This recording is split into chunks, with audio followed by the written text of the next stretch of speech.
6 years ago, Arsenal were broken. The atmosphere was toxic, fans were protesting the owners, the Emirates was half empty, and Arsenal had become a club living off memories. Then, they made a decision that would change the course of their history. They hired a 37-year-old manager with no experience. Most people thought it was desperation, but now, Arsenal are Premier League champions for the first time in over 2 decades. And the incredible part is, this wasn't just a football rebuild. Mikel Arteta didn't just improve the team, he rebuilt the soul of the club. How did a manager with no previous experience walk into chaos, survive COVID, fan protests, dressing room wars, and years of pressure, and eventually bring Arsenal back to the top of English football? This might be one of the greatest rebuilds the Premier League has ever seen, and I'm going to explain why. To understand what Arteta changed, you have to remember just how bad things were. By late 2019, Arsenal had completely lost their identity. Under Arsene Wenger, Arsenal had become synonymous with beautiful football, but towards the end of Wenger's reign, the cracks were obvious. The recruitment was all over the place, the squad was bloated, the defending wasn't great, and most importantly, the connection between the club and the fans had completely disappeared. The Wenger out versus Wenger in arguments absolutely dominated social media. In fact, you could say that very argument changed the online fan landscape forever. The club and its fan base were completely divided. Keep devoted to their greatest ever manager, or see that it wasn't working and call for his head. Eventually, on April the 20th, 2018, Arsene Wenger left Arsenal. A month later, Unai Emery came in. A brilliant coach. What he's done elsewhere proves that, but Arsenal were clearly the wrong club at the wrong time, and towards the end, it completely unravelled. Arsenal weren't just losing games, they looked psychologically broken. There was one game away at Watford where Arsenal conceded 30 shots. 30 against Watford. Every single week felt chaotic. Defenders running around with no confidence, midfielders hiding from the ball, the Emirates groaning every time the opposition attacked, and then came the Granit Xhaka moment. Arsenal's captain getting booed off by his own fans, throwing the armband to the floor, cupping his ears at the crowd, and telling the fans to F off as he walked down the tunnel. That moment summed up where Arsenal were as a football club. Toxic, disconnected, broken. Despite having a pretty decent record, 43 wins in 78 games, many Arsenal fans just didn't take to Emery. You could probably say that he didn't get backed in the way he should have by the board. It was very clear from the moment he walked in, he wanted Wilfried Zaha from Palace. Instead, the club spent a club record fee on Nicola Pepe, and we all know how that worked out. But under his reign, Arsenal became this weird in-between club. They weren't elite, but they didn't seem to be rebuilding either. And if you supported Arsenal around that time, you remember the anger. Fans protesting outside the stadium, Kroenke out banners everywhere, people arguing with each other every single week. The club was completely disconnected. Emery was eventually sacked by Arsenal in November 2019 and replaced by interim manager Freddie Ljungberg. A month later, Man City came to the Emirates and beat Arsenal 3-0 in front of a half-empty stadium, and it could have been a lot worse. Sitting in the away dugout that night alongside Pep Guardiola was Mikel Arteta, a former Arsenal captain watching his old club collapse in front of his eyes. 5 days later, he became the manager of that very club. And here's the thing, Arteta himself later admitted feeling completely overwhelmed, because this wasn't some carefully planned project, this was a rescue mission. Arteta walked into a club sitting 8th in the table with absolutely zero managerial experience. And his first few months weren't good. Arsenal picked up just 8 points from his first 7 league games. There were moments where the football looked slow, confused, and even naive. In his very first lineup, Bukayo Saka was playing at left back. Not because Arteta had some genius master plan, but because the squad was such a mess that he was just trying to patch holes everywhere. But before tactics, before signings, before systems, Arteta focused on standards.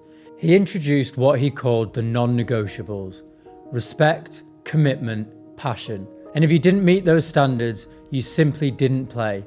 It didn't matter who you were. And weirdly, one of the first examples of that was Granit Xhaka. A player who months earlier looked completely finished at Arsenal, Arteta brought him back into the fold. And slowly, people inside the club started believing in Mikel Arteta. Could he handle the pressure? We'd soon find out. Just 3 months after he arrived, the world shut down when COVID hit in March 2020. The stadiums emptied and football changed forever. Arsenal, amongst every other club in the world, entered one of the strangest periods in modern football history. Weirdly, COVID might have actually saved Arteta, because the break gave him something he hadn't really had yet: time. Time to actually look at this team properly. And Arteta realised something very quickly. Arsenal were too fragile to play the football he ultimately wanted. They conceded chances way too easily, they couldn't control games, and mentally they collapsed under the pressure. So he changed everything. He moved to a back three, a 3-4-3 system that made Arsenal harder to beat almost overnight. It wasn't pretty, but for the first time in years, Arsenal actually looked organised. COVID also gave Arteta time to think and time to make big decisions. None more so than the situation surrounding Mesut Ozil.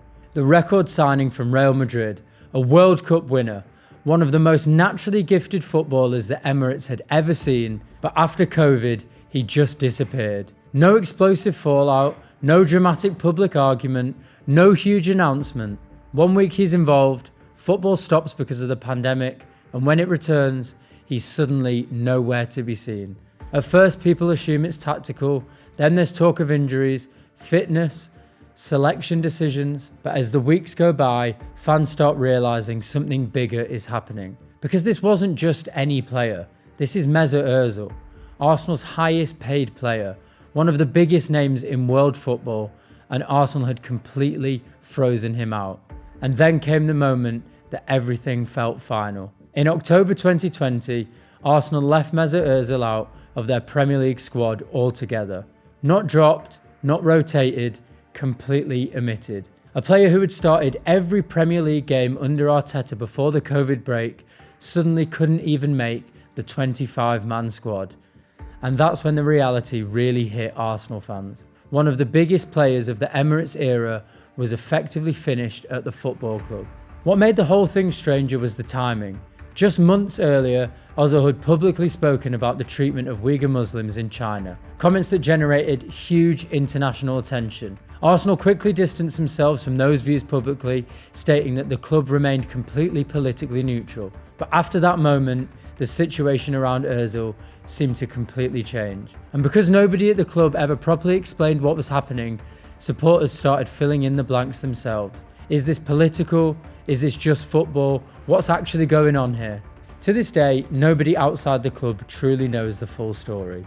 But what was clear was that Arteta and Arsenal were moving in a completely different direction. And one of the biggest stars of the previous era simply didn't fit into what came next. No player, no matter who it was, would ever be bigger than the culture Arteta was trying to create.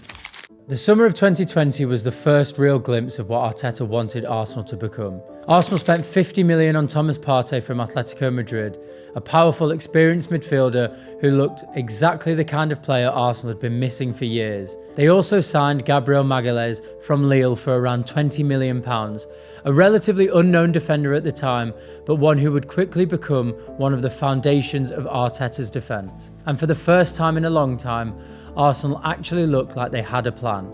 But before any long-term rebuild could truly begin, Arteta needed something massive early on: belief.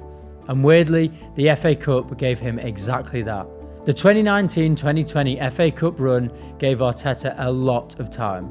Had they not won that trophy, would he still be in charge? We don't know, but it certainly would have piled a lot more pressure on him earlier on. Arsenal weren't the favourites or the best team in the competition, but anything can happen in cup football. They beat Manchester City in the semi-final, the first glimpse of the rivalry that would come in the years after, the apprentice versus the master. In the final, they faced Chelsea, and against all the odds, they won. 2-1 at Wembley. Pierre-Emerick Aubameyang scored twice and Arteta lifted his first trophy as a manager. I remember watching this game, probably against COVID restrictions, in a packed Finsbury Park pub with my mates who were Arsenal fans. They were all absolutely buzzing with lifting the trophy, but I remember speaking to a few after who said that it wasn't really a great triumph for Arteta himself. They felt like he'd won the trophy with someone else's team and that Aubameyang was the real hero behind the FA Cup win. But looking back, that FA Cup win bought Arteta something priceless: time and trust.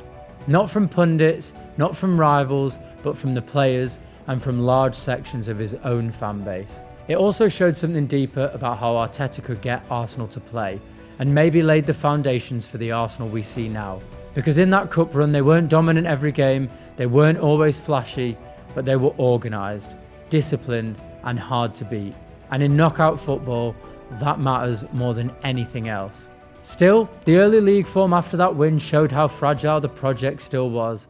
Arsenal would go from lifting the cup in August to slipping back into the bottom half of the table by Christmas. And the project genuinely looked like it might fail. Arsenal were averaging around 7 shots per game. 7. The football was painful to watch. They just signed Willian from Chelsea on huge wages, a signing fans absolutely hated almost immediately. Results were dreadful, the football was flat, and belief in Arteta was disappearing fast. There were genuine conversations about whether he'd even survive the season. But then came December the 26th, 2020, Boxing Day, Chelsea at home. A lot of Arsenal fans look back at this game as the day the whole project changed, because Arteta finally turned to the academy. Emile Smith-Rowe came into the side. Suddenly there was energy, movement, personality. Arsenal beat Chelsea 3-1, and for the first time in months, the club actually looked alive again. And weirdly, that became the foundation of everything that followed, because ultimately, it was Hale End that gave this rebuild its soul. Saka, Smith-Rowe, young players who actually understood what it meant to be an Arsenal player and what Arsenal meant to the fans. One of the biggest and most controversial decisions the manager made was freezing out the prolific Pierre-Emerick Aubameyang. If the Ozil situation felt quiet, the Aubameyang situation was impossible to ignore. Aubameyang was the goal scorer, the captain, the main man, that guy. He scored twice at Wembley to beat Chelsea in the FA Cup Final. He'd just signed a new contract weeks after they lifted the trophy. He was supposed to lead this new era, the Arteta era. But 18 months after that, he was gone. And the way it happened completely split the fan base. Because unlike the Ozil situation, this one felt personal. In December 2021, Aubameyang was left out of the squad to face Southampton. At first, it didn't feel like that big of a deal. Players get dropped all the time, but then more details started to come out. He'd been returning from a trip abroad, a trip to see his mother, who had suffered a stroke. And here's the key part. He apparently had permission to go. Arteta knew he was going and had signed off on the trip. But when Aubameyang came back, he didn't follow exact COVID protocols. He was late back to training, and that seemed to be enough for Arteta. For him, he didn't care about the reason, it was about setting standards. And as the captain of the football club, Arteta could not let Aubameyang get away with it. Aubameyang later said Arteta pulled him aside when he got back from his trip and told him, "You've put a knife in my back." And from that moment on, the relationship was completely destroyed. In December 2021, Aubameyang was stripped of his captaincy, dropped from the squad and made to train alone. By February 2022, his contract was terminated. And just like that, one of Arsenal's biggest stars was gone. It was a decision that looked very brutal from the outside, and it completely split the fan base. On one side, people were saying, this is exactly the ruthlessness we need at Arsenal. We've been too soft over the last decade. But on the other side, a lot of people saying that this was madness. You've just pushed out our best player for turning up late after a trip, basically for no reason at all. At the time, it didn't seem like a genius move. Arsenal weren't exactly competing for titles at that point. They were still trying to get back into the top 4. And decisions like this can often backfire big time. But for Arteta, just like the Ozil situation, he made it very clear. No player is bigger than the system, not even the star player, the captain, no one. And looking back now, can you blame him? Internally, Arsenal believed they were building something, even if almost no one else could see it. The summer of 2021 became one of the most important windows of the entire rebuild. Ben White arrives for around 50 million and gets mocked instantly. Aaron Ramsdale signs and people genuinely question whether Arsenal have lost their minds. Martin Odegaard arrives permanently after showing flashes on loan and slowly becomes the face of Arteta's new Arsenal. Young, technical, intense, emotionally connected to the club. But the season starts in disaster. Arsenal lose their opening game to newly promoted Brentford under the Friday night lights, and the reaction is brutal. Gary Neville calls the club weak, pundits are laughing at the recruitment, Arsenal are bottom of the league after 3 games, and it felt like Arteta might genuinely be sacked. But slowly something started changing. Not overnight, not because Arsenal suddenly became world class, but because for the first time in years, the club actually felt like it stood for something again. You could see the identity forming. Young players like Saka, Smith Rowe and Martinelli played like they genuinely cared. Aaron Ramsdale brought personality, Ben White brought heart, Odegaard brought leadership and a touch of class. And suddenly, Arsenal didn't feel like a random collection of expensive players anymore. They felt connected. The team spirit was back. There was a togetherness starting to build between the players, the manager and the fans. That emotional connection became one of the biggest foundations of Arteta's rebuild, and slowly results started improving too. After losing their opening 3 games, Arsenal suddenly went on an 8-game unbeaten run between September and November. The mood around the club started changing, and for the first time in a long time, Arsenal actually looked like a proper team again. But if there was any reminder that this squad still wasn't ready for the elite level, it came at Anfield. Liverpool absolutely dismantled Arsenal 4-0. That game felt like a reality check. Arsenal were improving, but there was still a huge gap between competing for top 4 and competing with Europe's elite sides. By December, Arsenal had reached the Carabao Cup semi-finals after beating Sunderland 5-1. There was genuine excitement building around the club again. And then came New Year's Day 2022. Arsenal versus Manchester City at the Emirates. Arteta missed the game after testing positive for COVID, with assistant Albert Stuyvenberg taking charge from the touchline. Arsenal ended up losing 2-1, but weirdly it didn't feel like a defeat. In fact, a lot of Arsenal fans look back at that game as one of the first real signs that Arteta's Arsenal could genuinely compete again. They went toe-to-toe with the very best team in England. Pressed aggressively, played with courage, and for large parts of the game looked better than City. But just when it felt like Arsenal were finally building momentum, the old problems came creeping back. 1 week after that City performance, Arsenal crashed out of the FA Cup to Championship side Nottingham Forest. By the end of January, they're out of every cup competition after losing to Liverpool in the Carabao Cup semi-final. Suddenly there was only one thing left to fight for: top 4. And if you're an Arsenal fan at the time, it all started to feel painfully similar again. A promising first half to the season, followed by the collapse after Christmas. Same old Arsenal. During the winter break, Arsenal travelled to Dubai for warm weather training camp. And this is where Arteta's man management really started showing. At the time, it looked like just another mid-season trip. But players later spoke about how important that period was for rebuilding confidence and togetherness. Because when Arsenal came back, they looked refreshed, mentally stronger, and they went on to win 5 league games in a row. And suddenly, Champions League football looked realistic again. But then came April, the business end of the season, and this Arsenal side crumbled under the pressure. They lost 3 games in a row against Crystal Palace, Brighton and Southampton, games they were expected to win. The confidence disappeared almost overnight. And then came the defining moment. Away at Tottenham in May, the North London derby. Winner almost certainly gets top 4. Arsenal completely collapse and lose 3-0. Days later, they head to Newcastle needing a result to keep their Champions League hopes alive and collapse again. 2-0 at St James's Park. It was brutal. Granit Xhaka publicly called out members of the squad, pundits labelled Arsenal bottlers, and questions around Arteta started building all over again. Because after all the progress, Arsenal had still fallen short. But no one could anticipate what was to come in 2022, because despite the collapse, something had changed. Arsenal fans believed again. By the start of the 2022-23 season, a lot of Arsenal fans had begun to trust the process. They still had their detractors, of course, and there were not many fans who genuinely believed they would win the title. In fact, after the dramatic collapse at the end of last season, most people were only expecting Arsenal to challenge for the top four again. Some pundits didn't even have them finishing in the Champions League places. But internally, Arsenal believed they needed more than just young, talented players. They needed winners. The club's 2022 summer transfer strategy was very clear. Bring in players who already knew what winning looked like.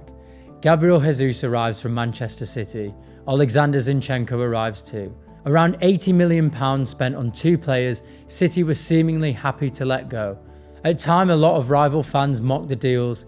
City had just given Arsenal their leftovers, deadwood, squad players. But those signings completely changed Arsenal's mentality. Jesus brought in that Brazilian flair. Zinchenko brought in technical security at left back. Both brought experience from a dressing room that had won everything. And then there was William Saliba. After 3 years out on loan and huge criticism towards Arteta for refusing to use him earlier, Saliba finally comes into the side. And instantly Arsenal looked different. They started the season in style. They win their opening 5 league games in a row. Suddenly, the football is electric again. Fast, aggressive, fearless. Martinelli exploding down the wing. Martin Odegaard controlling games. Gabriel Jesus transforming the press from the front. And before anyone really realised what was happening, Arsenal were genuine title contenders. And the Emirates? It seemed like a completely different place. They'd gone from empty seats during Unai Emery's reign to people turning up hours earlier just to be around the atmosphere. The noise was louder, the energy was bigger, and the connection between the players and the fans seemed much, much stronger. But I think in the excitement of seeing Arsenal at the top of the table for so long, a lot of people forgot. This team wasn't supposed to be here yet. They were still young, still learning, still developing, but week after week they kept winning. And at some point, fans stopped saying, "This is fun," and started genuinely thinking, "Hold on a second, we can win the league here." But then came the World Cup. A Winter World Cup in the middle of the season, something football had never really experienced before, and for Arsenal it proved massive. Gabriel Jesus suffers a serious injury with Brazil. Their most important forward is suddenly gone. In January, Arsenal miss out on one of their top transfer signings, Mykhailo Mudryk, after Chelsea hijacked the deal at the last second. It felt like a huge blow at the time. Instead, Arsenal moved for Leandro Trossard from Brighton, a signing that looked underwhelming to some fans initially, but would quietly become incredibly important. Arsenal lose at home to Manchester City in February in a massive psychological blow. But to their credit, they respond brilliantly. They go 7 league games unbeaten and keep themselves alive in the race. But then, in March 2023, William Saliba gets injured and you can feel it instantly. The calmness at the back disappears and the scars from previous seasons start to reopen again. And this injury completely changes everything. Because Arteta doesn't trust January signing Jakub Kiwior yet. Instead, he sticks with Rob Holding at centre-back. Fans are screaming for changes, but Arteta stays loyal. And suddenly the control Arsenal had all season disappears. They draw 3 league games in a row. Liverpool, West Ham, Southampton. Games they had been winning comfortably earlier in the season, and then comes the Etihad. Manchester City completely dismantle Arsenal 4-1, and in that moment, the title race feels over.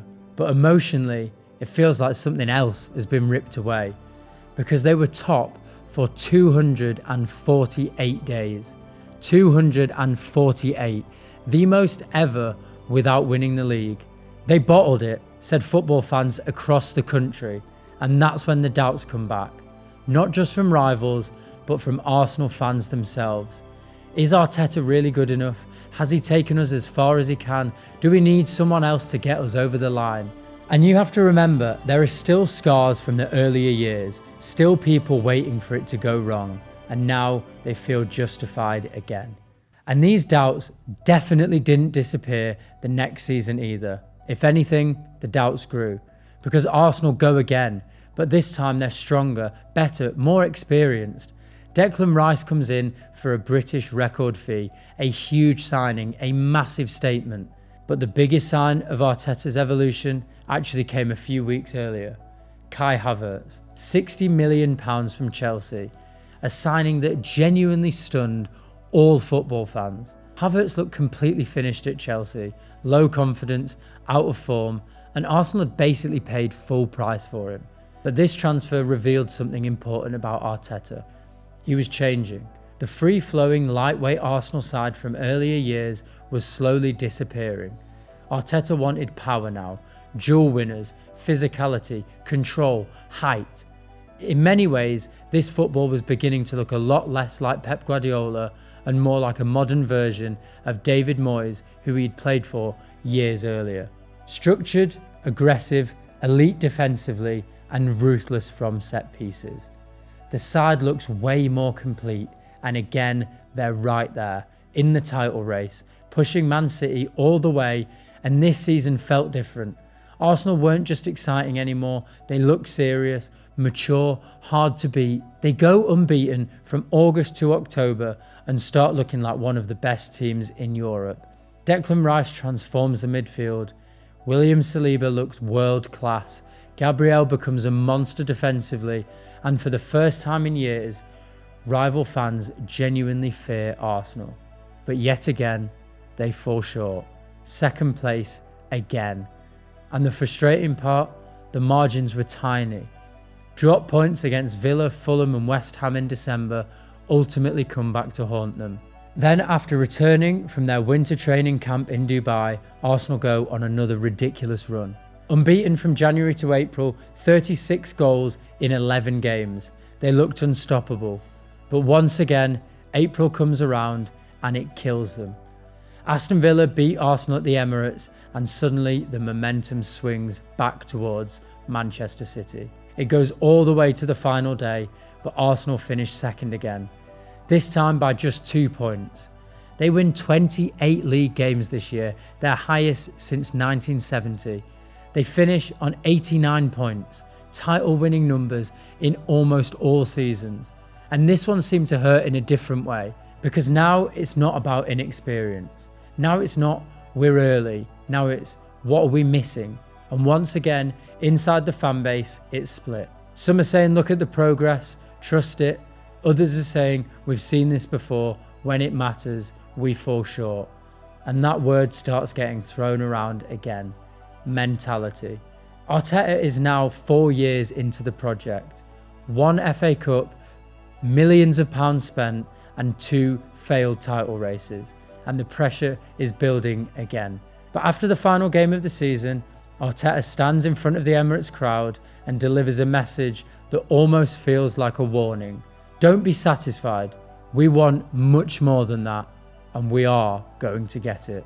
By the time the 2024-25 season comes around, everything changes again. Hope turns into expectation. This isn't a project anymore. This is a team that should be winning, but also a team the fans now expect to win. City have lost key players, Jurgen Klopp has left Liverpool, Chelsea and United are still not at the level. For a lot of Arsenal fans, this is it, now or never. And the pressure on Arteta? Higher than it's ever been. However, this year, Arsenal don't spend a single day at the top of the table. They pushed Liverpool for large parts of the season, but ultimately a disappointing campaign sees them finish second for a 3rd year in a row. And unlike the previous 2 seasons, this title race never really felt inspiring. Arsenal was still difficult to beat. In fact, they lost fewer games than the season before. Defensively, they were arguably the best side in the country again, but something felt different. The spark wasn't quite there. Arsenal win 20 league games, 8 fewer than the previous campaign. They dropped 21 points from winning positions, and discipline becomes a massive issue. They received 6 red cards during the league season, more than any other club. And slowly, the media narrative starts shifting. Are Arsenal too emotional? Are they too aggressive? Are they too reliant on control? Are they too physical? But perhaps the biggest sign of Arteta's transformation came from set pieces. Arsenal scored 15 goals from dead ball situations, the most in the league. This wasn't free-flowing Arsenal people associated with Wenger anymore. This was a team built to suffocate opponents, to win ugly, to dominate physically. Arteta wasn't trying to entertain anymore. He was trying to build champions. And despite the frustrations in the league, there was one moment during this period that completely changed how Arsenal were viewed across Europe. The Champions League quarter-final against Real Madrid. The kings of Europe, 15-time winners. The club Arsenal had spent years dreaming of competing against again. And over two legs, Arsenal didn't just beat them, they dismantled them. At the Emirates, Declan Rice produced the greatest performance of his Arsenal career, scoring two ridiculous free kicks in a famous 3-0 win. Then at the Bernabeu, Arsenal showed a level of maturity and composure that previous Arsenal sides simply didn't have, winning 2-1 in Madrid to complete a stunning 5-1 aggregate victory. And for the first time in almost 2 decades, Arsenal weren't just back competing in Europe, they looked like genuine European heavyweights again. But that's also what made the criticism around Arteta so complicated. Because on one hand, Arsenal had clearly evolved into one of the best teams in Europe. But on the other, they still had nothing to show for it. 3 straight seasons of coming second. And that's what made the summer of 2025 feel so important. Because after years of progress wasn't enough anymore. Arsenal had rebuilt the culture. They'd rebuilt the squad, rebuilt the connection with the fans, but now there was only one thing left to do: win. If the expectation was high at the start of the 2024-25 season, this season took it to the next level. It's well publicised that most Arsenal fans, particularly those with online platforms, were very clear about this season. Win the league or sack Arteta and replace him with someone capable of getting them over the line. This wasn't a young team anymore. This was a team in its prime. The club have backed the manager and there couldn't be any more excuses. It was time to deliver. All they needed was that final piece of the jigsaw, and in the summer window, they went big. Martin Zubimendi comes in to control the midfield. They steal Eberechi Eze from Spurs. They had defensive depth in Christian Mosquera, another player to add to a defence that's already arguably the best in Europe, and they spend over 65 million on Victor Gyökeres, a man who scored 55 goals in all competitions the year before. They strengthened the squad all over the pitch, and this is the key difference. Before Arsenal were building, but now they were refining. They fixed the final few details that cost them in those previous seasons: depth and elite players in every department. And from the very start, you can feel it. And once they go top of the league, they stay there. Not for a few weeks, not for a few months, but for over 200 days. Arsenal had mainly done away with the fast-flowing football of the past couple of years. They were incredibly pragmatic, scoring goals from corners, set pieces, winning games 1-0. They weren't blowing teams away, but they were getting the job done. They kept an inconsistent Manchester City at bay for the whole first half of the season. But as we'd seen in previous years, the nerves took over and Arsenal started to flap again. A bad January for Arsenal, drawing to Liverpool and Forest and then losing in the last minute to Manchester United at home, was followed up by draws in February against Brentford and an incredible 2-2 draw away at bottom of the league Wolves. It left fans feeling extremely nervous again. Were they going to throw it away again? Everyone felt that if they were to win their first league title in over 2 decades, then this had to be the season. In March, Arsenal head to Wembley to take on City in the Carabao Cup Final. At that point, they are still 9 points ahead of City in the league. This is a moment for Arteta to silence the doubters, get one over on his former boss, and show the world that the student has finally become the master. City dominate the game and win 2-0. Fans start to ask the questions again. Will this give City a psychological edge in the title race? Why can't we get over the line against them? Has Arteta failed again? Is he allergic to silverware? Following the final, Arsenal lose to Bournemouth and then Manchester City in the league. And just like that, on the 22nd of April, for the first time all season, City take the top spot. The doubt was really creeping in by now because City had been here before. They knew how to win, how to perform under the pressure, how to get the job done and get over the line. Arsenal had shown that they didn't. They'd come so close, but had always failed at the final hurdle, and many were thinking they would do it again. Surely not. It felt inevitable that City would go on to win the league, and it felt inevitable, to some fans at least, that Arteta was never going to be the man to get them over the line. Frustration turned to anger, and that same line came out again. Arteta has to go if we do not win the league. But just 1 week later, after a narrow 1-0 win against Newcastle, Manchester City head up to Merseyside and fail to beat Everton. Advantage Arsenal. The task is simple: stay composed, get a result over the next 4 games, and be crowned champions of the Premier League for the first time in over 20 years. Did they bottle it? No. Finally, Arsenal got over the line. And just like that, after everything, after the protests, the empty seats, the toxicity, after freezing out Mesut Ozil, after stripping Pierre-Emerick Aubameyang of the captaincy, after 3 straight years of falling just short, Arsenal didn't bottle it. They didn't fall away. They didn't let it slip. They finally finished the job. And when Arteta lifts that trophy, it's not just relief, it's release. Because this wasn't just about winning a title. This was about proving that every brutal decision, every moment of doubt, every time people said he's not the guy, was worth it. Mikel Arteta didn't just rebuild Arsenal, he dragged them through failure so that they could learn how to win again. The question now is, can he take Arsenal to that next level? Can he win again and again and again? If he doesn't, who knows how long he'll be in the dugout. Either way, he's cemented his legacy and will go down in history as the man who delivered the Gunners their first league title in over 2 decades. So how did he do it? By rebuilding the culture before tactics, by reconnecting the fans before chasing trophies, by demanding standards when the club had accepted mediocrity, and by surviving failure just long enough to eventually become champions. Because when Arteta arrived, Arsenal had lost more than just football matches. They had lost belief. The Emirates had lost its energy, the fans had lost trust, and the club had lost direction. And now they've got it back. And that's why this title mattered so much to Arsenal fans. It validated all the pain. It validated the protests, the empty stadiums during COVID, the ruthless clear out, the near misses, the years of finishing second. Everything led here. 6 years earlier, Arteta walked into a broken football club.